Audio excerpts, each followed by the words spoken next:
भी साडी एमएसपी संयुक्त मोर्चा चालू करो। ये टुटनी नहीं चाहिए कदे वास्ते भी। मतलब यही मंग आ साडी, कर्जे की मंग आ, साडा कर्जा मुक्ति होना चाहिए। साडे जेडे वायदे करे हुए ने सरकारां दे, वो साडे लागू करने चाहिए। जो अरबपति है उसका तो ख्याल रखा जा रहा है, जो देश को चला रहा है उसका ख्याल नहीं रखा जा रहा। अगर उनके लिए 14.56 लाख करोड़ निकल सकता है तो मजदूरों का और किसानों का तो इससे कम है, बड़े आराम से हो सकता है। ਅਸੀਂ ਕਿਸਾਨਾਂ ਦੇ ਮੋਢਾ ਨਾਲ ਮੋਢਾ ਲਾ ਕੇ ਅਸੀਂ ਨਾਲ ਤੁਰ ਹੱਸਲਾ ਤੇ ਮੋਢੇ ਨਾਲ ਮੋਢਾ ਲਾ ਕੇ ਰਹਾਂਗੇ, ਸ਼ਹੀਦੀਆਂ ਪਾ ਜਾਾਂਗੇ, ਪਰ ਅਸੀਂ ਆਪਦੇ ਹੱਕ ਲੈ ਕੇ ਰਹਾਂਗੇ। ਜੇ ਸਾਡੇ ਹੱਕ ਨਾ ਮਿਲੇ ਅਸੀਂ ਇੱਥੋਂ ਜਾਵਾਂਗੇ नहीं। नमस्कार, न्यूज़ क्लिक में आपका बहुत बहुत स्वागत है। आज हम मौजूद हैं दिल्ली के रामलीला मैदान में।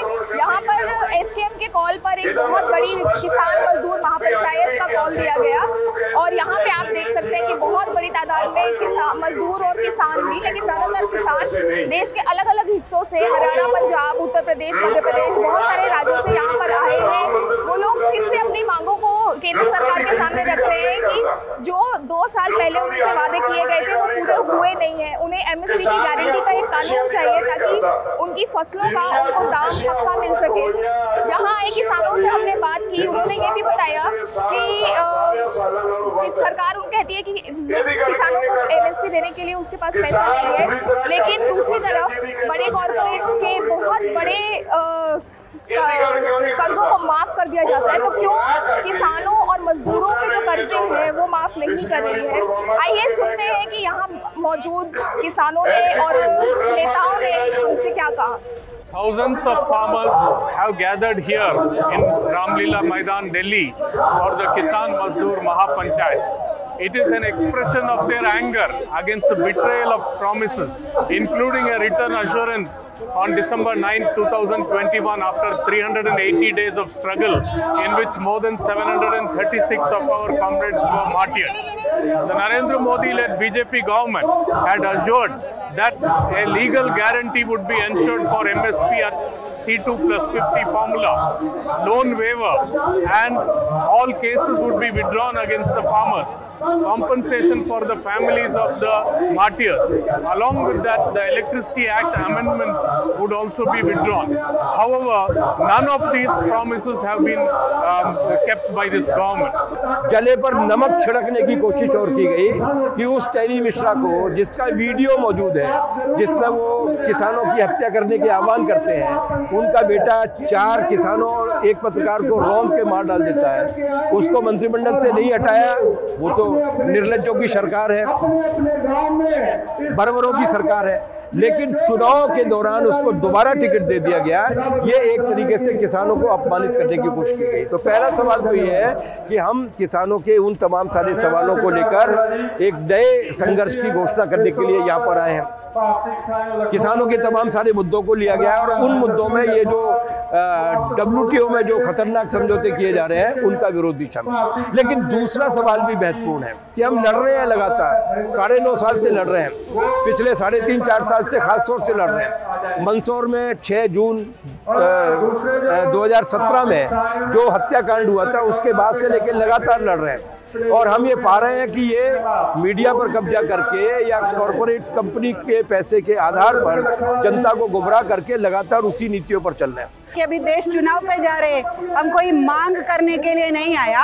यहाँ पे आज के दिन में केयरटेकर गवर्नमेंट है और वो गवर्नमेंट को भी और आम जनता को भी ये याद दिलाने के लिए भी और आगे की रणनीति घोषणा करने के लिए भी ये महापंचायत है।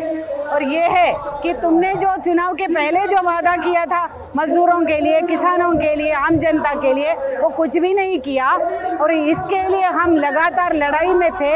और लिखित समझौता जो एसकेएम के साथ में सरकार ने किया उसका एक भी चीज़ लागू नहीं किया, उसका भी बार बार याद कराने के बावजूद भी अभी भी वो उस पर बात करने को तक तैयार नहीं है।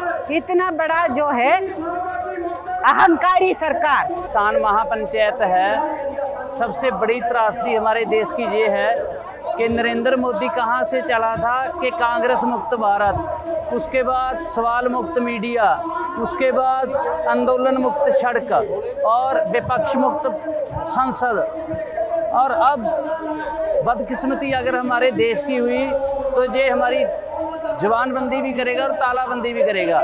जो फ्रीलांसर मीडिया काम कर रहा है उसको दबाया जा रहा है, किसान को दबाया जा रहा है, छोटे दुकानदार को दबाया जा रहा है। हमारे देश में अनएलानिया तौर पर जो डिक्टेटरशिप है वो आ गई है।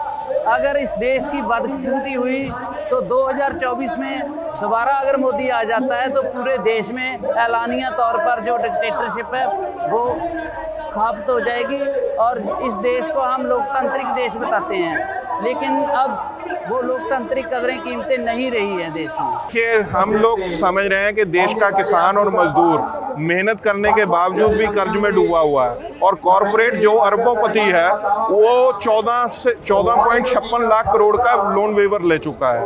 तो जो अरबपति है उसका तो ख्याल रखा जा रहा है, जो देश को चला रहा है उसका ख्याल नहीं रखा जा रहा। अगर उनके लिए 14.56 लाख करोड़ निकल सकता है तो मजदूरों का और किसानों का तो इससे कम है, बड़े आराम से हो सकता है। पूरा देश में जो किसानों फसल निकाल रहे हैं उनके लिए खतरा है, क्योंकि हमको एमएसपी का गारंटी नहीं है। एमएसपी का गारंटी नहीं, एमएसपी को कानून चौकट में लाना है और जो नैसर्गिक विकोप से होने वाला नुकसान को किसानों ने भरने को शक्ति नहीं है।